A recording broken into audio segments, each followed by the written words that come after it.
What's up, guys? So today we're gonna be talking a little bit about, based on what the title you guys have seen, why I haven't really modified the 5.0 and a lot of stuff that has been going on. A lot of stuff has come up that I haven't really talked about. But to start off this intro, we have the Terminator Cobra behind us and we have the 5.0 outside. We need to make some room as the garage is a bit dirty.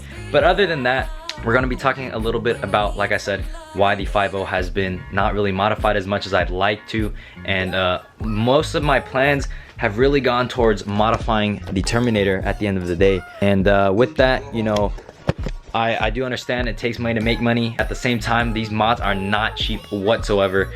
Realistically, they're just super expensive, and for me, I gotta manage my money correctly or else, you know, I'm not trying to go bankrupt, you know. So with that, we're gonna start a video right there and we'll talk to you guys in a bit about what other stuff we're gonna do to the cars. See you guys in a bit.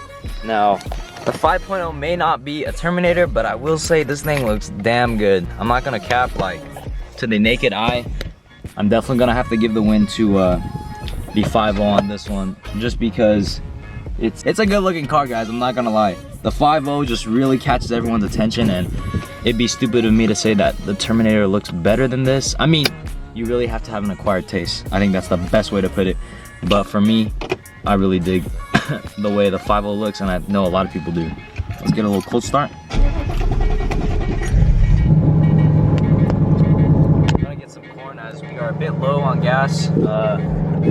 But yeah, we'll see you guys in a tad bit. And of course, guys, if you guys do have any sort of S197 or S550, they also do sell carbon fiber products for Camaros as well, because I know I do have Camaro homies. I'm not racist towards any sort of cars, but if you guys like this carbon fiber that is on the car currently, it is made by Dyna Performance. Let me tell you guys, this stuff is high quality. It looks super good. Makes the car look like a Mercedes-Benz inside. It just overall makes the car look really good. So I would definitely say, if you guys are interested, make sure you guys go check out the link in the description. Go check my stuff out. You guys can use discount code AlexSVT to get a certain % off. You guys can use discount code AlexSVT to get a discount off of your order. But let me tell you guys, it makes your interior pop so much more. Yeah, makes it look super, super good. I'm telling you guys, it's like perfect. But yeah, we're gonna fill up with some E85 right now, and we'll see you guys in a bit. So we're about to pull up to the E85 station, and of course, we do have a product that's on the car to run E85. You know, a lot of people do Lund tunes on this car, which they're phenomenal, don't get me wrong. I have this unit made by Advanced Fuel Dynamics. It's pretty much a legitimate flex fuel kit. The thing is with the tuning aspect is that without an actual sensor in your fuel line, there's really no way to get a really good accurate reading of how much ethanol is in the car. So the computer at times can get confused. I know Lund has probably perfected it, but oh my god, all the 85 pumps are taken. All right, well, we have to wait because there's no 85 pumps. Oh wait, I think I'm sold now. So getting in and out right now. And you have coronavirus. Yeah, hashtag coronavirus. But we have my clutch that's at the house, so we're gonna check that out. So I'm excited about that, so you guys stay tuned and we'll check it out. All right, what's up, guys? So like I was explaining before, we actually got a package from Mcleod. I'm not gonna show you guys my address, but we're gonna open it up. It is a new RXT clutch with their flywheel. Then we'll start working on the Cobra. I'm not gonna do everything today because I have to take off a bunch of stuff, but right now we're gonna open it up and show you guys what's inside. All right, so we're opening the package. I'm super excited about this because, like I said, I've had so many clutch issues, and Mcleod decided to hook me up, and hopefully we get it right this time, because in the past it's been a big pain in the butt. But we're gonna fully open this and show you guys the insides. This is the Mcleod RXT clutch. I'm really excited for this car because, like I was explaining, we've had so many issues in the past. We're gonna open up and see how she looks. Okay, well, we got a bunch of directions. Based on my experience, I know like what we're doing now after we've dropped the trans like a few times, and we've gone through, let's just say, a lot. So we're going to hear some of the specs. We'll go into detail later.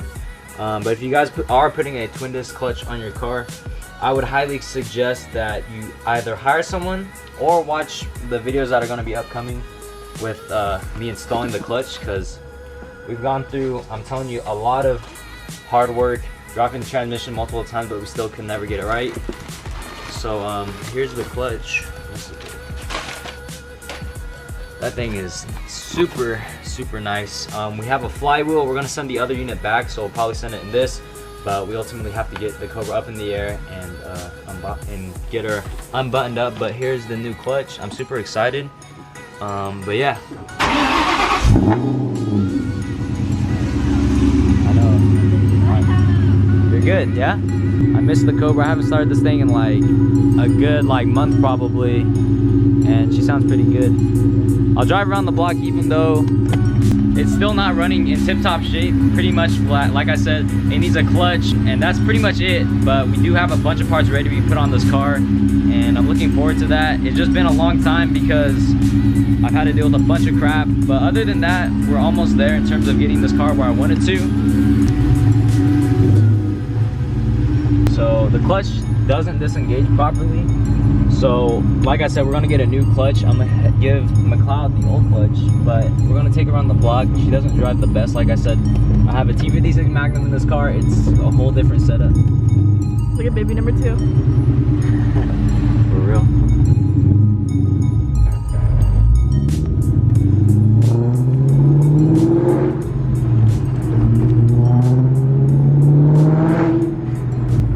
Like the 5.0 is a fun car, don't get me wrong, but it is a little bit quiet. That's why we're getting an exhaust. But this car just has something special about it.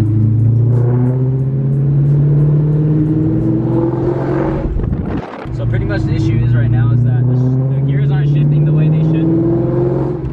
This has a T56 Magnum. I'm really babying the transmission right now because the synchros, I mean, you're putting strain on the synchros because the clutch isn't fully disengaging the transmission from the engine, or should I say the clutch and flywheel. So I'm taking it very easy, but I can drive it. I just really shouldn't be beating on it, if anything. But look at this dude. Come on. Look at this dude. In the middle of the road. Huh? In the middle of the road. Yeah, I had to admire her for a second. She was looking bad. In the middle of the road. So I haven't taken the Terminator out in a long ass time, and it feels good. The transmission doesn't feel that well, but you just gotta baby it, to be honest, and you just sending it. But like I said, we're gonna install the new clutch, but I wanted to take it out since I haven't driven it for a long time. So, and then this is, I haven't introduced her yet. Hi. You say the 5.0's louder or this one? This one's definitely a lot louder. Yeah, the Cobra's definitely a lot louder.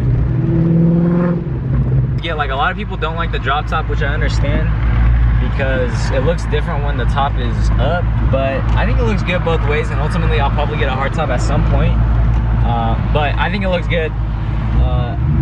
I didn't really care about it, to be honest, at the time.